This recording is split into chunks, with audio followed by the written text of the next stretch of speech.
three-paragraph statement, Prince Harry, Duke of Sussex, doesn't actually mention Donald Trump, but he does make the point that other politicians have made today about in 2000. In the last few hours, a familiar name has unexpectedly re-entered the global political conversation, and it's a name that still carries enormous weight on both sides of the Atlantic. Prince Harry, the Duke of Sussex, has released a statement that has instantly intensified an already heated international debate surrounding NATO, Afghanistan, and the sacrifices made by Allied forces after the September 11th attacks. His words arrived quietly, without a press conference or dramatic announcement, but their impact has been anything but quiet, at a time when political rhetoric is growing sharper and historical narratives are increasingly contested. Prince Harry's message cut through with a stark reminder of shared responsibility, shared sacrifice, and shared loss. In 2001, Prince Harry said, NATO invoked Article 5 for the first and only time in history.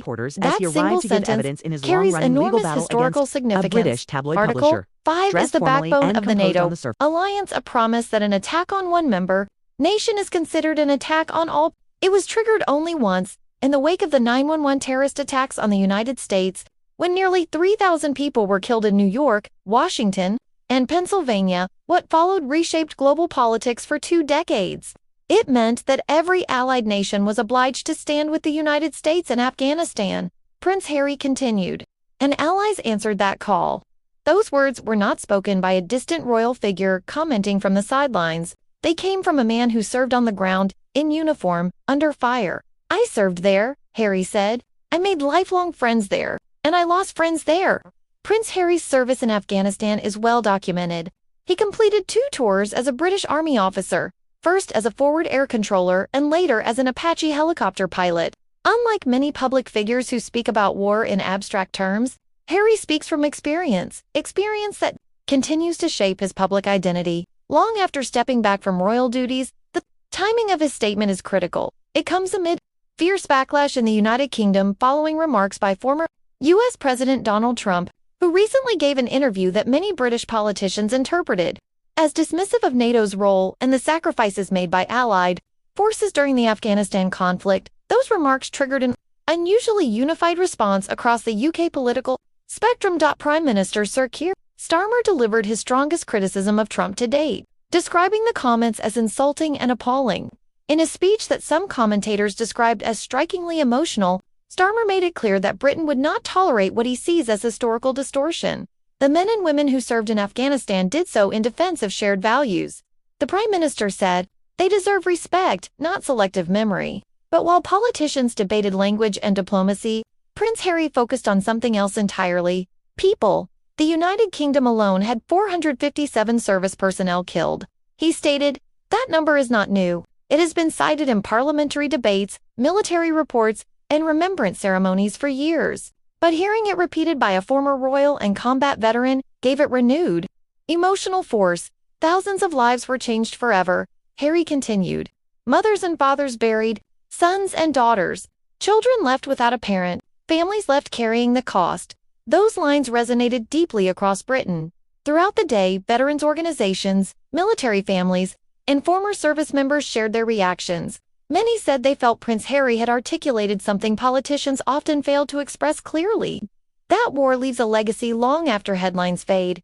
One former infantry soldier told reporters, you don't stop paying the price when you come home. Your family pays it. Your kids pay it. Sometimes for generations. Prince Harry's statement went on to emphasize unity, not just military unity, but moral unity. These sacrifices deserve to be spoken about truthfully and with respect, he said, as we all remain united and loyal to the defense of diplomacy and peace. Notably, Prince Harry did not mention Donald Trump by name, nor did he explicitly criticize any individual leader. Instead, he framed his message around history, obligation, and collective memory. That restraint appears deliberate. From Westminster, political correspondent John Craig says, Harry's words have added a new layer to the controversy. This has angered people right across the political spectrum, Craig explains. But now, in the last few minutes, we've seen at least one member of the royal family enter this debate. Craig notes that Harry's 3-paragraph statement is deceptively simple. He doesn't attack anyone directly, Craig says. What he does is remind people of facts, uncomfortable facts. Craig explains that Article 5 is not symbolic rhetoric, but a binding commitment.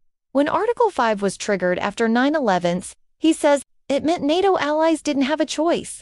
They were legally and morally obliged to stand with the United States. And stand they did.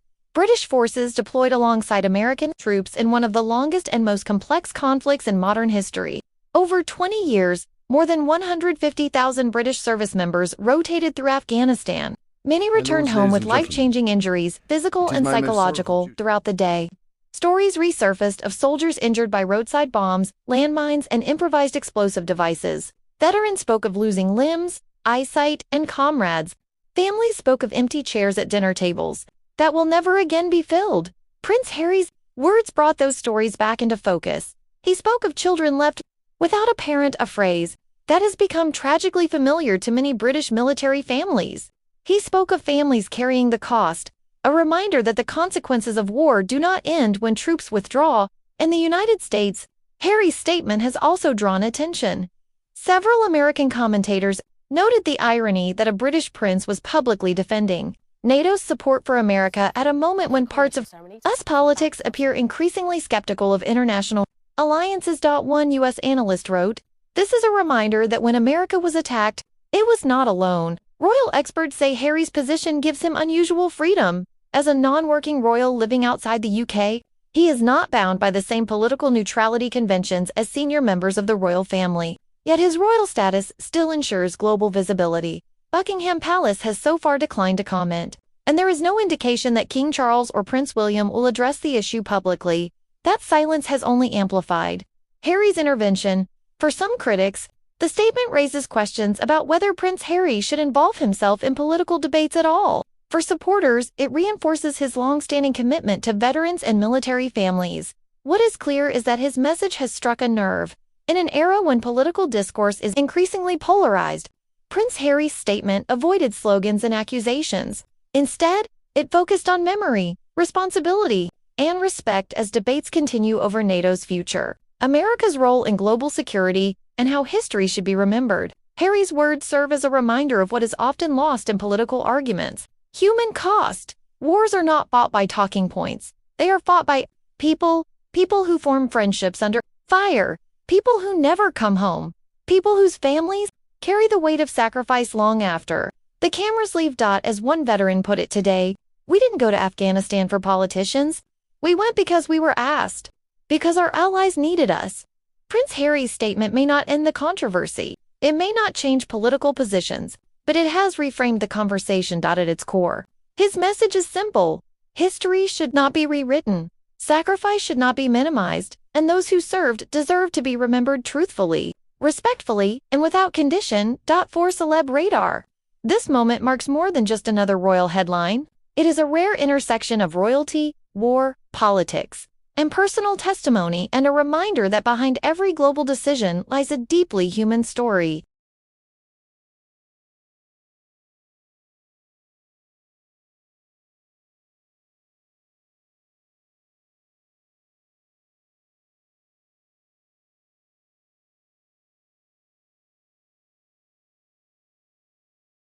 I can't understand why his lawyer doesn't actually say to him, this